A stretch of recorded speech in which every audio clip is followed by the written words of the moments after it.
है, न्यूज है, प्रधानमंत्री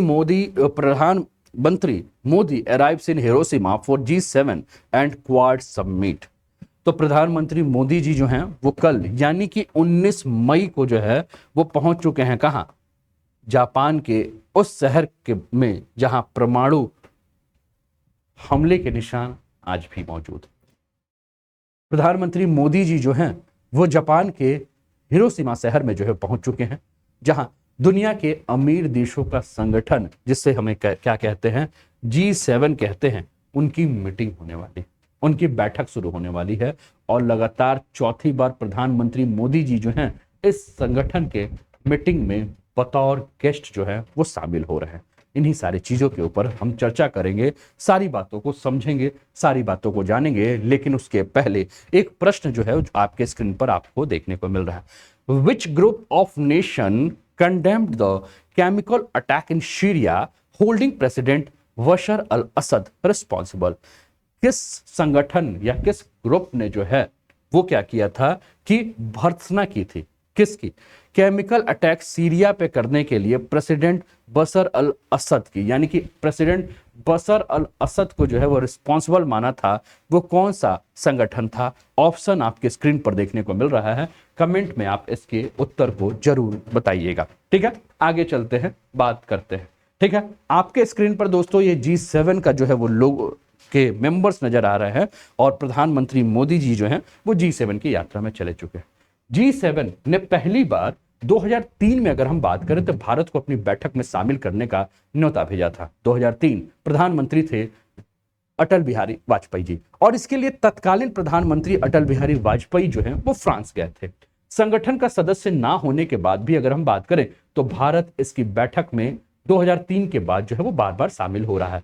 तो ऐसे में ये सवाल उठता है कि भारत को इस बैठक में शामिल होने से फायदा क्या हो रहा है, जबकि भारत जो है वो G7 का मेंबर नहीं है। आप कहीं भी अगर देखेंगे तो आपको भारत का तिरंगा जो है वो G7 जो भी मेंबर कंट्रीज उसके बीच में नहीं देखने को मिल रहा है। लेकिन उसके बाद भी 2003 से भारत G7 के मेंबर मीटिंग में क्यों जा रहा है, भारत को क्या फायदा होने वाला है, ये संगठन क्या है और ये क्या करता है, आज हम इसी टॉपिक पर जो है वो विस्तार पूर्वक जानेंगे।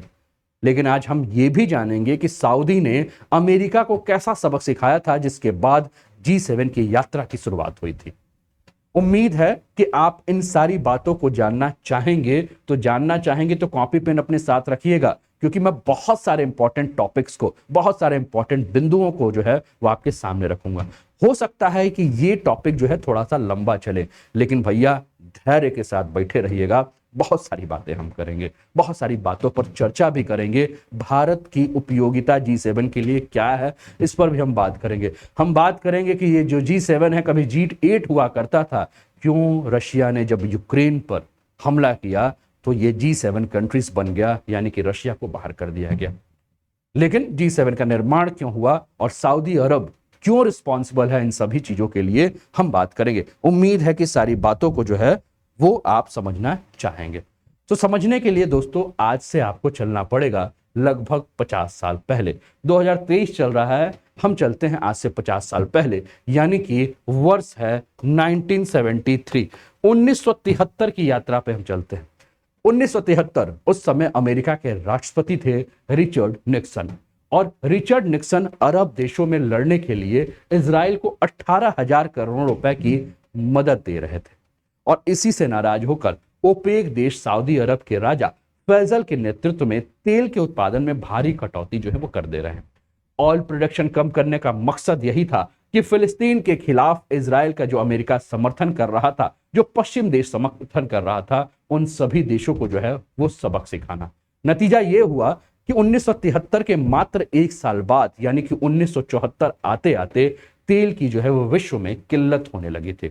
और इसके वजह से तेल की कीमतों की अगर हम बात करें तो तेल की कीमतों में 300% का जो है वो चढ़ाव हो गया। इसका सबसे ज्यादा असर अगर हमें कहीं देखने को मिला तो इसका सबसे ज्यादा असर हमें अमेरिका और उसके साथ साथ जो भी अमीर देश हैं उनके ऊपर देखने को मिला। वहां इकोनॉमिक क्राइसिस आ जाती है, महंगाई आसमान छूने लगती है। 1973 के बाद 74 की स्थिति आपने देख ली। एक साल आगे फिर बढ़ते हैं, बात करते हैं 1975 के। 1975 तेल की कीमतें आसमान छूने लगी, महंगाई आसमान छूने लगी और तेल की बढ़ती कीमतों से परेशान दुनिया के 6 अमीर देश जो हैं वो एक साथ एक मंच पर आते हैं, जहां वो अपनी बात करते हैं अपने हितों की, जहां बात करते हैं अपने हितों के साधने के लिए और कहते हैं कि क्यों ना हम अपने हितों को साधने के लिए एक संगठन का निर्माण करते हैं, जिस संगठन का नाम रखा गया G7, यानी कि उस समय के G6, G8 और वर्तमान का G7।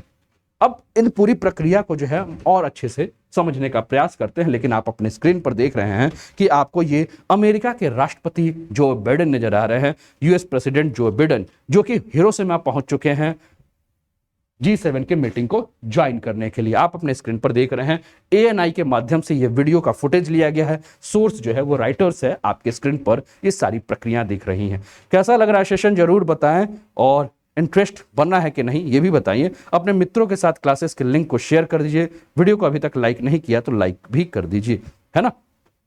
चलिए आगे बढ़ते हैं। आप देख रहे हैं Japan is chairing the 49th G7 समिट, और जापान जो है इस समय जो है वो G7 का अध्यक्ष भी बना हुआ है। आप अपने स्क्रीन पर राष्ट्रपति बाइडेन को देख रहे हैं, ठीक है ना।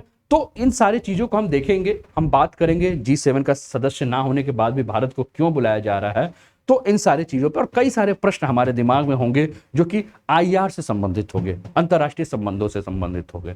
आपको याद होगा जब मैं इस टॉपिक को शुरू किया तो मैंने कहा कि G7 की मीटिंग करने तो जा ही रहे हैं प्रधानमंत्री मोदी जी, लेकिन साथ साथ क्वाड की भी मीटिंग करने जा रहे हैं।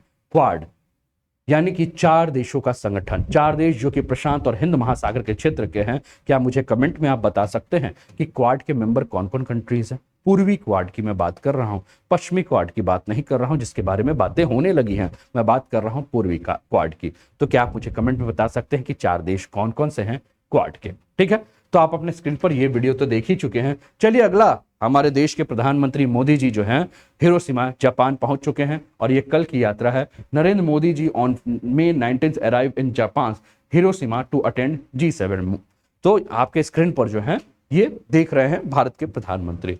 अब बात यह है कि G7 की बैठक में प्रधानमंत्री जी मोदी जी शामिल होने जा रहे हैं। ये संगठन है क्या? ये सबसे पहला तो G7 यानी कि ग्रुप ऑफ 7, दुनिया के 7 विकसित और अमीर देशों का समूह, जिसमें Canada, France, Germany, Italy, Japan, Britain और अमेरिका शामिल है। और इसलिए इन अमीर देशों के संगठन को हम G7 यानी कि ग्रुप ऑफ 7 कंट्रीज कहते हैं। इसकी शुरुआत कब हुई? तो मैंने कहा 1973, 74, 75। समय क्या था? समय था कोल्ड वॉर यानी कि शीत युद्ध का, और शीत युद्ध के समय उस समय इसकी शुरुआत हुई जहां एक तरफ सोवियत संघ और उसके समर्थन करने वाले जो देश थे उन्होंने मिलकर वारसा नाम का एक ग्रुप बनाया था। तो दूसरी तरफ अगर हम बात करें तो पश्चिम के औद्योगिक और विकसित देश थे जो कि आपको इसमें देखने को मिलेंगे। जापानीज प्रधानमंत्री invites India, Indonesia, the cook island, Brazil प्रधानमंत्री। आपको याद होगा कि जापान के प्रधानमंत्री भारत भी आए थे और भारत के प्रधानमंत्री उनको गोलगप्पे खिलाए थे, है ना। अच्छा, ये पहली बार हुआ है जब कोई विदेश का प्रधानमंत्री या कोई राष्ट्रपति आए और हमारे यहाँ के प्रधानमंत्री जो है उनको, लेकिन लिट्टी चोखा आज तक नहीं खिलाया गया है ना। वो भी जो है वो खिलाना चाहिए। अब प्रधानमंत्री अगर यूपी बिहार वाले होंगे तो लिट्टी चोखा खिलाएंगे, वैसे प्रधानमंत्री जो है वो गुजरात से हैं, ठीक है, तो कोई बात नहीं। चलिए आगे बढ़ते हैं। आप अपने स्क्रीन पर एक तस्वीर 1975 के फ्रांस में हुई पहली G6 देशों की बैठक की देख रहे हैं, जहां आपको 6 देश के जो हैं वो प्रतिनिधि आपको देखने को मिल रहे हैं। दुनिया में के GDP के मामले में G देश की हिस्सेदारी आप देखें, आपके स्क्रीन पर ये देखने को मिल रहा है। IMF ने जो है ये आंकड़े जारी किए हैं। अमेरिका 24.4% जो है वो विश्व जो दुनिया के GDP के मामले में, और ये पूरा का पूरा America, Japan, Germany, Britain, France, Canada और इटली आपको नजर आ रहे हैं। तो चलिए हम फिर से टॉपिक पर आके उस बात को समझते हैं जो प्रश्न मैंने आपके सामने छोड़ा था, यानी कि जो प्रश्न छूटा था उसी प्रश्न को पकड़ के हम आगे चलते हैं। प्रश्न जो था कि इसकी शुरुआत हुई क्यों? तो मैंने कहा कि शीत युद्ध 1973, 74, 75, एक तरफ सोवियत संघ, दूसरे तरफ उसके समर्थन करने वाले देश जो मिलकर जो है वो वारसा नाम का एक ग्रुप बना रहे थे। तो दूसरी तरफ क्या थे? पश्चिम के औद्योगिक और विकसित देश। 1975 में वामपंथ विरोधी पश्चिम देश कौन कौन से? फ्रांस, इटली, वेस्ट जर्मनी, यानी कि उस समय जर्मनी की बात करें तो जर्मनी 2 टुकड़ों में बटा हुआ था, ईस्ट जर्मनी, वेस्ट जर्मनी, वर्तमान का जर्मनी। अमेरिका, ब्रिटेन और जापान एक साथ एक मंच पर आते हैं उनका मकसद यही होता है कि अपने हितों से जुड़े अर्थव्यवस्था के मुद्दे पर एक साथ बैठ कर हम क्या करें, चर्चा करें, और वहीं से इस संगठन की अनौपचारिक शुरुआत जो है हो सकती है। 1998 G7 संगठन के दूसरे फेज की जो है वो शुरुआत होती है, यानी कि दूसरा चरण, जब रूस इसमें शामिल हो जाता है। और इस समय रूस के राष्ट्रपति थे बोरिस येल्त्सिन। तब रूस की पॉलिसी भी अमेरिका और पश्चिम देशों के समर्थन करने वाली थी। G7 में रूस के शामिल होने के बाद इसका नाम हो जाता है G8, यानी कि 1998 में अगर हम बात करें तो रूस के बाद जो है ये G8 देखने को हमें मिलता है G8 के नाम से, ठीक है ना। लेकिन 1998 से लेकर जब हम 2014 तक आते हैं, 2014 ये समय था जब रसिया ने जो है वो क्रीमिया के ऊपर कब्जा कर लिया था। यानी कि क्रीमिया में रूस का जब घुसपैठ हो रहा था तो रशिया को जो है वो क्या कर दिया गया, 2014 में जो है वो G8 के मेंबर से बाहर करके, और इस संगठन का नाम जो है वो G7 हो गया। बातें यहां तक समझ में आ गई होंगी। दूसरा प्रश्न जो आपके दिमाग में चल रहा होगा, अमीर देशों का संगठन G7 काम क्या करता है, बना किस लिए है? तो दोस्तों G7 संगठन के बारे में बात करें तो इसकी पहली बैठक मैंने बताया 1973 सऊदी की ओर से शुरू हुई ऑयल क्राइसिस से निपटने के योजना के ऊपर थी। साथ ही उस समय एक्सचेंज रेट क्राइसिस जो है वो शुरू हुआ था, जिसका अर्थ ये होता है कि अमेरिका ने डॉलर की वैल्यू जो है वो सोने से जो है वो क्या कर दी थी, डीलिंक कर दी थी। यानी कि अमेरिका ऐसा दुनिया में सोने के बजाय डॉलर के दबदबे को बढ़ाने के लिए काम कर रहा था, और इससे दूसरे देशों की आर्थिक परेशानियां जो है वो शुरू हो गई थी। इसी बीच में अगर हम बात करें तो पश्चिमी देशों को यह लगा कि उन्हें फाइनेंशियल लेवल पर पॉलिसी बनाने के लिए एक साथ आना पड़ेगा, और आवश्यकता है एक साथ आने की, ताकि वो आपस में अपने बिजनेस और ट्रेड के मसले को मिलकर सुलझा पाएं। तब से लगातार हर साल इस संगठन की जो है वो बैठक हो रही है, और ये देश की दुनिया के राजनीति और अर्थव्यवस्था से जुड़े अहम मुद्दे पर बैठकर एक साथ बात करते हैं। जैसे कि उदाहरण स्वरूप अगर हम बात करें तो पिछले साल G7 की जो बैठक हुई थी उसमें 7 देशों ने यूक्रेन की जंग के चलते रूस के ऊपर पाबंदी लगाने की घोषणा भी कर दी थी। तीसरा सवाल आपके दिमाग में आ रहा होगा, क्या 7 अमीर देश दुनिया में अपना दबदबा G7 के माध्यम से कायम रखना चाहते हैं? दोस्तों 1975 फिर समय चलना होगा जब G7 की शुरुआत हुई, और उस समय ये देश दुनिया के 60% जीडीपी के ऊपर जो है वो कंट्रोल कर रहे थे। इनकी प्रति व्यक्ति आय भी जो है वो ज्यादा थी, और ये संगठन दुनिया में अमीर देशों के हितों को जो है वो प्रमोट कर रहे थे। वहीं दूसरी तरफ अगर हम बात करें तो ग्लोबल साउथ के देश, यानी कि गरीब और विकासशील जो भी देश थे, वो G7 की पॉलिसी का जो था कभी भी समर्थन नहीं कर रहे थे। G7 की जो भी पॉलिसी थी उससे सहमत नहीं थे। इसकी वजह से ये दुनिया की अलग अलग संस्थाएं, यानी कि World Trade Organization, IMF, World Bank को अपने कंट्रोल में रखना चाहते थे, और ये देश दुनिया के व्यापार और क्लाइमेट चेंज जैसे मुद्दे पर अपने मन मुताबिक जो है वो नियम और कानून बनाना चाहते थे। जैसे कि अगर हम बात करें तो अलग अलग तरीकों से किसानों को ये सब्सिडी देते हैं। जैसे कि भारत या चीन अपने किसानों को सब्सिडी देता है तो वो इसका विरोध भी करते हैं, जैसा कि हम बात कर रहे थे। अगला, अब एक चीज और भी देखते हैं। जैसा कि मैंने कहा कि भारत जब अपने किसानों को सब्सिडी देता है तो क्या होता है कि भारत के जो अनाज हैं वो अमेरिका जैसे देशों के अनाज से ज्यादा सस्ते हो जाते हैं, जिससे पश्चिमी देश जो है वो परेशान होता है, तो वो इसका विरोध भी करता है। साथ में जलवायु परिवर्तन के लिए दूसरे देश जो है वो कोयले का इस्तेमाल करते हैं, और भारत और चाइना के ऊपर ये दबाव देते हैं कि वो क्या करे, कोयले का इस्तेमाल कम करे। और बार बार आप देखते हो कि जब भी क्लाइमेट चेंज की मीटिंग होती है तो वो क्या कहते हैं, उस मीटिंग में ये कहते हैं कि भारत और चाइना जो है वो विश्व में सबसे ज्यादा प्रदूषण फैला रहे हैं, यानी कार्बन में इनका रोल ज्यादा है। तो बार बार ये कहते हैं कि विकासशील देश यानी कि इंडिया और चाइना जो है वो कार्बन एमिशन जो है वो कम करे। तो ये इस प्रकार के काम करते हैं। एक प्रश्न और, इस बैठक में लगातार 4 साल से बुलाकर मोदी जी को क्या किया जा रहा है?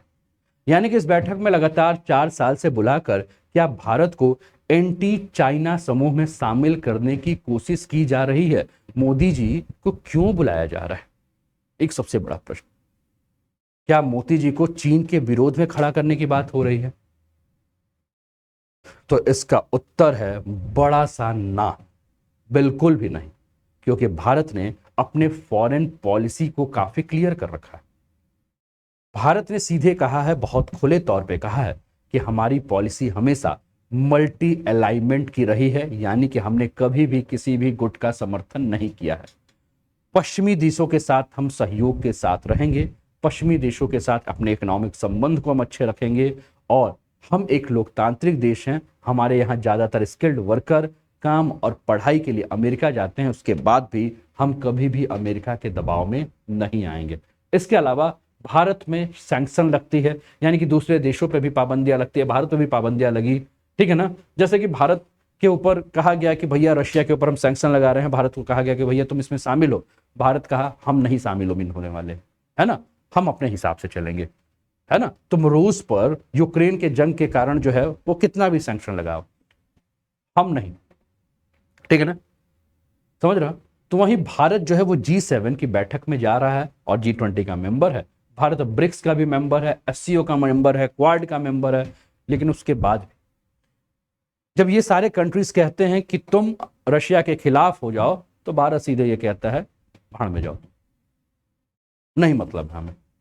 अगला सवाल, मेंबर नहीं होने के बाद G7 की बैठक में शामिल होने से भारत को मिलता क्या है, क्यों जा रहे हैं मोदी जी G7 की मीटिंग में।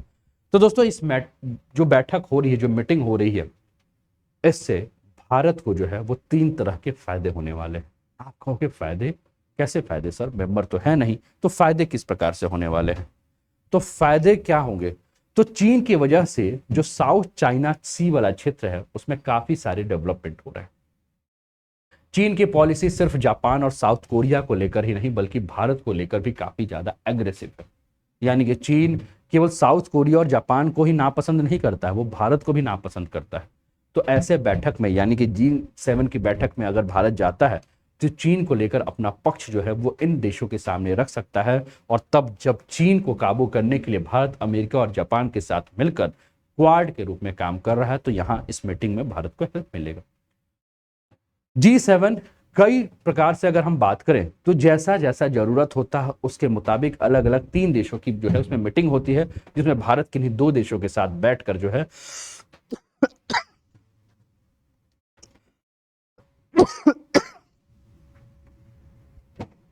माफ कीजिए, है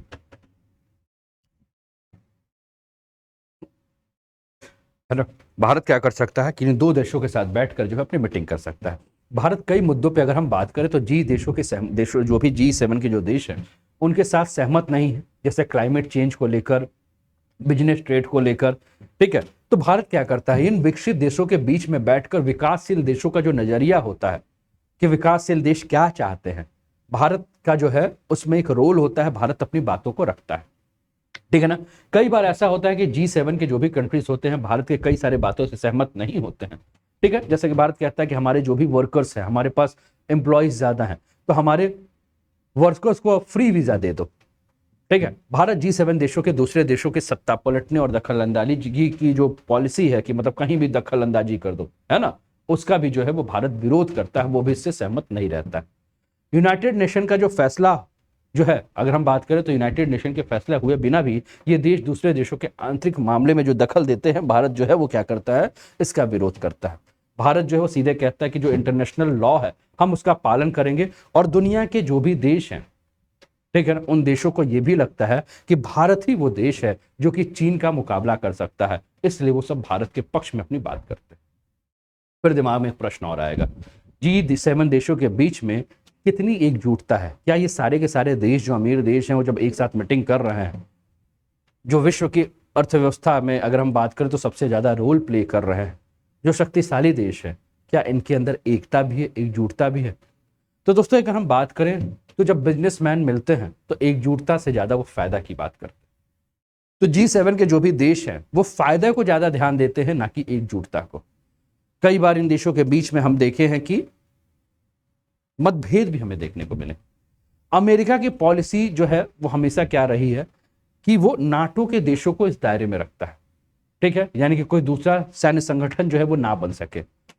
इसको लेकर वो जर्मनी और फ्रांस जो है उनको बार बार कहता है कि भैया कोई दूसरा सैन्य संगठन तुम ना बनाओ, क्योंकि अगर तुम बनाओगे तो नाटो जो है वो खतरा में आ जाएगा।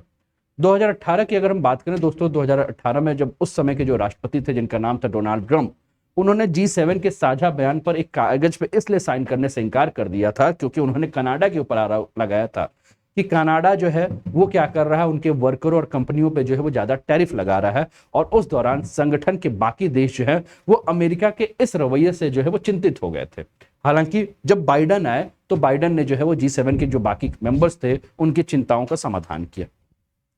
तो ये सब लेकर है। इसके अलावा आप देखेंगे कुछ दिन पहले फ्रांस के राष्ट्रपति जो है वो चाइना की यात्रा पे गए थे, और चाइना की यात्रा पे जाकर वो वन चाइना पॉलिसी का समर्थन करके आए थे, और उन्होंने सीधे ये भी कहा था कि नाटो के मेंबर्स को रशिया के मामले में, यूक्रेन के मामले में जो खींचा जा रहा है अमेरिका के द्वारा, जरूरी नहीं कि फ्रांस जो है वो हर जगह, या जो भी आपके नाटो कंट्री हैं वो हर जगह अमेरिका के जो है वो समर्थन में जो है वो बात करें।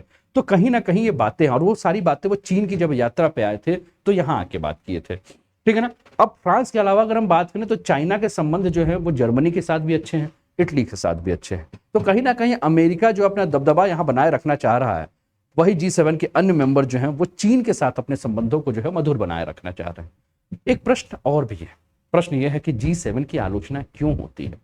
दोस्तों G7 के बारे में जब हम बात कर रहे हैं तो इसके नाराजगी की जो है वजह क्या है, तो मैंने कहा कि ये सारे के सारे जो है वो अमीर देश है, और अमीर देश हमेशा अपने इंटरेस्ट, अपने फायदे के लिए बात करते हैं। इनको नहीं मतलब है कि कोई दूसरा देश है उसका क्या नुकसान हो रहा है। ये संगठन जो है वो गरीब देशों को जो है वो कभी कभार मदद तो कर देते हैं, लेकिन बड़े मुद्दे जैसे टेक्नोलॉजी के शेयर करने के मामले में, या बहुत सारे ऐसे मुद्दे हैं जो क्लाइमेट को लेकर है, उस पर साथ नहीं देते हैं। ये देश महामारी के दौरान कोविड वैक्सीन टेक्नोलॉजी को जो है वो गरीब देशों को देने से मना भी कर चुके हैं। बहुत सारे ऐसे बड़े फैसले हैं जहां दूसरे देशों के साथ राय मशवरा नहीं करते हैं, तो बहुत सारी चीजें जो है इसके अंदर कमियां भी देखने को मिलते हैं, ठीक है। तो ये रहा दोस्तों टॉपिक, लेकिन इसके अलावा बहुत सारी चीजें और भी हैं जिस पे हम बात करेंगे। G7 की बैठक में 10वीं बार शामिल होंगे भारतीय प्रधानमंत्री। 2003 में जो है अटल बिहारी वाजपेयी शामिल हुए थे। इसके अलावा मनमोहन सिंह जी के बारे में बात करें तो 5 बार 2005, 6, 7, 8, 9 5 बार शामिल हो चुके हैं। मोदी जी जो है वो 19, 21, 22 और 23 4 बार जो है वो शामिल हो चुके हैं। 2020 में कोरोना के कारण पीएम मोदी G7 की बैठक में वर्चुअली शामिल हुए थे। दुनिया की आबादी के मामले में बात करें तो G7 की हिस्सेदारी आपको ये देखने को मिल रही है, America, Japan, Germany, Britain, France, Canada और इटली, ठीक है ना। 1990 में जो है वो पूरी परिस्थिति किस प्रकार से बदली है आप देखिए। 1990 में जो G7 देश हैं, टॉप इकोनॉमी से के देश कौन कौन से हैं ये आप देखिए। तो 1990 के इस तरह की बदली दुनिया में बड़ी इकोनॉमिक वाले देश की रहेंगे। 1990 में अमेरिका नंबर 1 पे था, फिर जापान था, जर्मनी था, इटली था, चाइना था, फ्रांस था, ब्राजील था और ऑस्ट्रेलिया था, ठीक है ना। 2000 में अगर हम बात करें तो अमेरिका के बाद चाइना, जापान, जर्मनी, ठीक है ना, ये सब आपको देखने को मिल रहा है। इकोनॉमी की रैंकिंग आप देखिए 1990 से किस प्रकार से, आप देखिए कि यहाँ आपको इंडिया जो है टॉप 8 में नहीं दिख रहा है, 2020 में टॉप 5 पर है, 2001 माफ कीजिएगा 2000 में, 2010 में अगर हम बात करें तो ये 10-10 साल के गैप के जो है आंकड़े जो है वो आपको देखने को मिल रहे हैं। 2010 में जो है तीसरे नंबर पे आपको देखने को मिल रहा है, 2020 में भी तीसरे नंबर पे है। टॉप इकोनॉमी से कौन कौन से देश बाहर हो गए हैं, तो इटली, फ्रांस और ऑस्ट्रेलिया जो है वो टॉप इकोनॉमी से जो है वो बाहर हो चुके हैं। ये आपके स्क्रीन पर ये एनिमेशन के माध्यम से सारी बातें हैं। तो फिर से हम क्वेश्चन पे आ जाते हैं, और दोस्तों जिन्होंने कहा G7 वो सभी के उत्तर जो है वो सही हैं। तो ये रहा दोस्तों आज का टॉपिक। कैसा लगा ये टॉपिक जरूर बताएं, और अपने मित्रों के साथ क्लासेस के लिंक को जो है वो शेयर भी करें, जिससे कि आपके मित्रों को भी जो है इसके बारे में जानकारी हो। अनअकैडमी के किसी भी कोर्स पे सब्सक्रिप्शन लेने के लिए आप अनूप 10 कोड का जो है प्रयोग कर सकते हैं। इस कोड के माध्यम से जो है आपको अनअकैडमी के किसी भी कोर्स पे लाभ मिलेगा, ठीक है। ये सारे एडवांटेज हैं आपके अनअकैडमी के, चाहे आप IAS, PCS, IIT, नेट, किसी भी टीचिंग एग्जाम में, किसी भी कॉम्पिटिटिव, किसी भी एकेडमिक एग्जाम में आप तैयारी करना चाहते हैं तो आप अनूप 10 कोड का यूज करके आप डिस्काउंट तो पाएंगे ही, और ये सारे एडवांटेज जो हैं इसके फायदे भी उठाएंगे।